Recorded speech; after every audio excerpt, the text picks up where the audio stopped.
Friends, I could not be more thrilled to be here to give this book review, book discussion. I think I'm more enjoying book discussions than book reviews. So if you want a review of this book, I will tell you right now, it was excellent. I 10 out of 10 recommend that you read this book. Check it out. That's my review. But this will have mild spoilers, and I'm gonna have a discussion over this book. This book is A Chorus Rises by Bethany C. Morrow. So I have another review on my page for the first book in this series. This is a book in a series, or I think it's just gonna be a duology or just two books. The first book is called A Song Below Water. I have it on my page. We talked about it. It's about a siren and a mermaid. Their way of figuring out how to navigate being Black and being creatures. It's a fantasy book in the world. And it was really well done. It was excellently done. That book, I rated 4 out of 5 stars. And controversial statement right here. The follow-up, A Chorus Rises, is my first 5-star book of 2023. I've only read 8 books so far. This is my first 5-star book. This was such a nice follow-up. So in A Song Below Water, Tavia and Effie have this antagonist, this frenemy, or not even frenemy, enemy named Naima. And Bethany C. Morrow made the follow-up Naima's point of view. And my God. So I walked, as a disclaimer, I walked into the book thinking that I was going to hate it. I didn't think, well, because Naima's character in A Song Below Water was so awful. Her character was not good, honey. I was not expecting to like it. But I will say a couple of things just as a straight up review. I love the dual view. I loved that we got to get Naima's point of view, but I wasn't expecting to like Naima. By the end of the book, I love Naima. I loved this concept that she portrays of Black people struggling with the right way to be Black, right? So in the first book, A Song Below Water, Effie and Tavia are very much pro-Black. There's a lot of talk about them twisting their hair. There's a lot of talk about them seeking out ways to be more Black, more natural, more authentically themselves. Naima is not that, okay? So Naima has a white core friend group. She straightens her hair. She's a diva. She's what you would consider like a preppy person in school, and she's in a loco. That is her magical creature, which basically is like a magical trill that they sing and that they emit. And she's just not that. She's very much the opposite of Effie and Tavia. And I love that the author was able to give her point of view justice. She did it really well. I also think there were points in this book. I say this for a lot of books, but there are points in this book where I feel like personally Naima's parents let her down. But like maybe parents are just shitty, because I say that a lot. I say that a lot for a lot of books.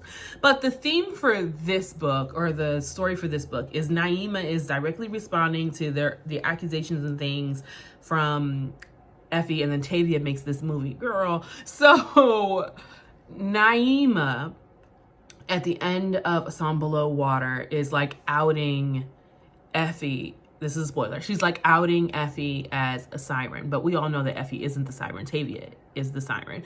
But also Naima knew that Tavia was the siren. She was being a bully. She was being a really shitty person. She was being a bully. And in the end, Effie was outed. Tavia was as being a Gorgon. Tavia was also outed as being a siren. And Tavia stones Naima. She puts her in stone. So in this book, Naima is responding to being stoned and how she felt like, oh yeah, I was evil, but also Tavia stoned me, right? So she's really angry about that. She's bitter about that. She's basically feels like a pariah in her own home. She isn't loved anymore. She's used to being loved because she's in a loco, so she decides to get out of town and spend time with her family. So when she spends time with her family, she finds out there's more to being a loco and there's more to her family, and she likes being around her family and learning her family history, and that being a loco is a huge connection to her ancestors. It was so well done, honey. So in the end, she's in this forum that they've created, Knights of Naima, that ends up being like your right-wing conservative radical group, right? And so like they're using Naima to get to sirens and point them out, and oh, Naima was hurt by these sirens, we need to find all the sirens and, you know, out them or do horrible things to them. And Naima's like, not in my name, you won't. So but previous book Naima wouldn't have done that. So it was so great to watch her character development, and I promise you I'm not doing it justice at all. It's so good. Like, I'm not ruining this for you, girl. You can go watch this, listen to this, or read this, whatever your preference is. You can go ingest this book and you're still going to get it, honey. You're still going to get the powerfulness of it. And I feel like each book had like a scene where it was like, oh, this is powerful. This is this character's, you can see my monstera. This is this character's point of understanding, so to speak. Let me just get her out of frame, even though she's gorgeous. So in the first book, I felt like Tavia's moment of reckoning, so to speak, was at the protest scene. Like, she really learned something about herself. For Naima in this book, it was when she went to go visit her cousin in jail, is when she really had a wake up moment, because she was profiled for being Black, and for this fantasy world, being Black and being a Black woman is synonymous with being a siren. So she had all these racist and horrible screenings to go through the jail because they thought she was a siren, and that was her wake up moment. It was really powerful, and to watch her character development to being a self-centered shady person to the, okay, I don't have to like Tavia, but I do have to respect her, and I can acknowledge that she's being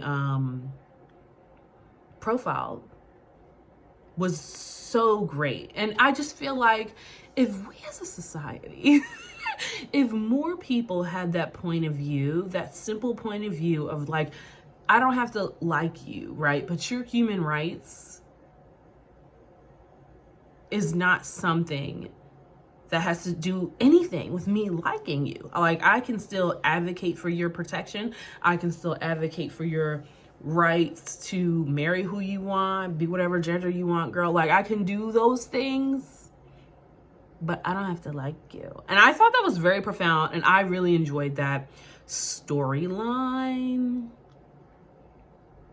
And I loved that she was smart enough to know when the praise that she was getting from this Knights of Naima group was toxic, and she knew when to bow out. And she also knew when to bow out of some movie deal she was trying to get with this horrible woman named Leona Fowl. She knew when to bow out of that too. Like, she was smart enough to say, oh, it's not all about me. There's a bigger picture. And although I do want my story told, this isn't the right way to do it. Loved it. Loved everything about it. I would say 1/3 of the way into the book, I still didn't like her character. 2/3 of the way into the book, I was like, this girl is it. She's doing it. I really enjoyed this book. If you're looking for a strong follow-up, this is it. I don't see how she could do another book unless she decides to do a book from Effie's point of view, which would be really cool. But you kind of got Effie's, like, you got Effie as a reader in the first book. The second book, you only have Naima, which I loved. And I love the reader for Naima. It really fit her character. I listened to it on Audible. I rented it from Libby. Was there a wait for it? I want to say maybe there was like a wait, but it wasn't long. It was like 1 week, and it wasn't like, so like I am signed up for a couple of wait lists right now, honey, and they are extreme.